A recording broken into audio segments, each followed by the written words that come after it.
আসসালামু আলাইকুম রহমতুল্লাহ ওবরাকাতুহ। জব অথবা চাকরি প্রত্যাশী প্রিয় বন্ধুরা, আশা করছি আল্লাহর রহমতে ভালো আছেন। আপনার পড়াশোনার সময়কে সেভ করতে এই চ্যানেলটি বিভিন্ন মাধ্যমে প্রকাশিত চাকরির অ্যানাউন্সমেন্ট বা নোটিশ কম্পাইল করে আপডেট করছে। তাই সব সময়ের জন্য আপডেট পেতে সাবস্ক্রাইব সহ বেল আইকনটি অ্যাক্টিভ করে রাখুন। কমেন্টস করে আপনার প্রশ্ন থাকলে লিখে রাখুন। উল্লিখিত আহ, উল্লিখিত নিয়োগ বিজ্ঞপ্তি অনুযায়ী আমরা দেখতে পাচ্ছি যে এখানে রিসার্চ অ্যাসিস্ট্যান্ট নেবে হচ্ছে যে একজন, পাশে তার শিক্ষাগত যোগ্যতা উল্লেখ করা হয়েছে। সেমভাবে যে কম্পিউটার অপারেটর বা কম্পিউটার মুদ্রাক্ষরিক, FWA, museum caretaker, storeman, butler, lab পরিচালক, অগ্নি নির্বাপক, ল্যাব বিয়ারার, অফিস সহায়ক, নিরাপত্তা প্রহরী, শ্রমিক প্রত্যেকের পাশে তার বেতন কাঠামো এবং তার শিক্ষাগত যোগ্যতা সহ যে অভিজ্ঞতা চাওয়া হয়েছে সেটি উল্লেখ রয়েছে। এছাড়াও আয়া বাবুর্চি, মালি, সহকারী বাবুর্চি, মেসোয়েটার, পরিচ্ছন্নতা কর্মী, এদের পদের সংখ্যা, বেতন স্কেল, শিক্ষাগত যোগ্যতা এবং অভিজ্ঞতা ও উল্লেখ করা হয়েছে, যেখানে যেখানে প্রায় 39টি পদের সর্বমোট 39টি পদে নিয়োগ করা হবে।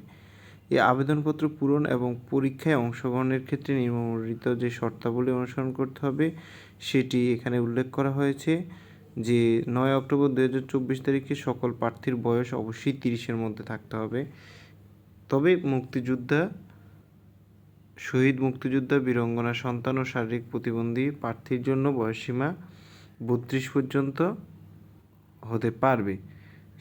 তবে বয়সের ক্ষেত্রে কোনো ধরনের এফিডেভিট গ্রহণযোগ্য হবে না। সরকারি চাকরিতে কর্মরত প্রার্থীদের ক্ষেত্রে আবেদন পূরণের সময় ডিপার্টমেন্টাল ক্যান্ডিডেট চিহ্নিত করতে হবে, অন্যদের ক্ষেত্রে এই শর্ত প্রযোজ্য হবে না। নিয়োগের ক্ষেত্রে বিদ্যমান সরকারি বিধান এবং পরবর্তীতে এই সংক্রান্ত বিধিবিধান সংশোধনের তা অনুসরণ করা হবে। তবে আবেদন কিভাবে করা হবে এই সংক্রান্ত একটি নির্দেশনা রয়েছে, সেটি হচ্ছে পরীক্ষা অংশগ্রহণের জন্য আগ্রহী প্রার্থীগণ dgms.teletalk.com.bd ওয়েবসাইটে লগ ইন করে অনলাইনে আবেদনপত্রটি জমা দিতে হবে। আর অনলাইনে আবেদন পূরণ, পরীক্ষার ফি জমাদানের শুরুর তারিখ হচ্ছে 25 সেপ্টেম্বর 2024 10টা থেকে, এবং এই আবেদন প্রক্রিয়া শেষ হয়ে যাবে 9 অক্টোবর 2024 বিকাল 5টা পর্যন্ত। উক্ত সময়ের মধ্যে ইউজার আইডি প্রাপ্ত প্রার্থীগণ অনলাইনে আবেদন সাবমিটের সময় থেকে পরবর্তী 72 ঘন্টার মধ্যে এসএমএস-এর মাধ্যমে পরীক্ষার ফি জমা করতে পারবেন। তবে এই ক্ষেত্রে উল্লেখ করা হয়েছে যে আপনি যখন আবেদন করবেন তখন আপনার ওই আবেদনপত্রে স্বাক্ষর এবং যে ছবি সংযোজন করবেন সেটির সাইজ উল্লেখ করে দেওয়া হয়েছে, এবং অনলাইনে ধারণকৃত আবেদনপত্রটির প্রিন্টেড কপি পরীক্ষায় যে কোনো প্রয়োজনে সহায়ক হিসেবে কাজ করতে পারে, তাই এটি সংরক্ষণ করার বিষয়টিও বলা হয়েছে। এসএমএস প্রেরণ, কীভাবে এসএমএসটি করতে হবে সেটি আবেদন প্রক্রিয়ার সর্বশেষ ধাপটি এসএমএস প্রেরণ নিয়মাবলী ও পরীক্ষার ফি। আপনি কীভাবে এসএমএসটা লিখবেন এবং পরীক্ষার ফি দিবেন, এখানে ওই বিষয়টি বর্ণনা করা হয়েছে। যে যারা টেলিটক সিম আছে, টেলিটক সিমের মাধ্যমেই কিন্তু আপনাকে টাকাটা জমা দিতে হবে, এবং 1 থেকে 5 নম্বর পদের জন্য 223 টাকা এবং 6 থেকে 18 পদের জন্য 112 টাকা পরীক্ষার ফি বাবদ জমা দিতে হবে। তো এটি হচ্ছে যে আপনি এসএমএসটা কীভাবে লিখবেন, যে এসএমএস লেখার যে ফরম্যাটটা সেটি এখানে উল্লেখ করা হয়েছে।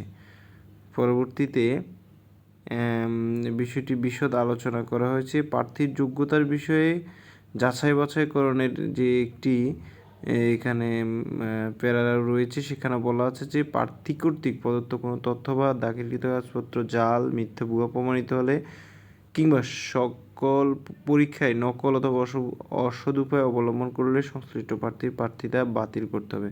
তাহলে আমরা এখানে বুঝতে পারছি যে অসৎ উপায় অবলম্বন করার কোনো সুযোগ নেই। প্রার্থীর সকল শিক্ষাগত যোগ্যতা সনদপত্র দেখাতে হবে। জেলার স্থায়ী বাসিন্দা পাওনা হিসেবে ইউনিয়ন পরিষদের অথবা চেয়ারম্যানের কর্তৃক প্রদত্ত সত্যায়িত কপি দাখিল করতে হবে। এই হলো আজকের যে চাকরির যে বিজ্ঞাপনটি এখানে উল্লেখ করা হয়েছে। আপনাদের যাদের ভালো লেগেছে অনুগ্রহ করে লাইক কমেন্টস করে আপনার মন্তব্য তুলে ধরবেন এবং চ্যানেলটি সাবস্ক্রাইব করতে ভুলবেন না।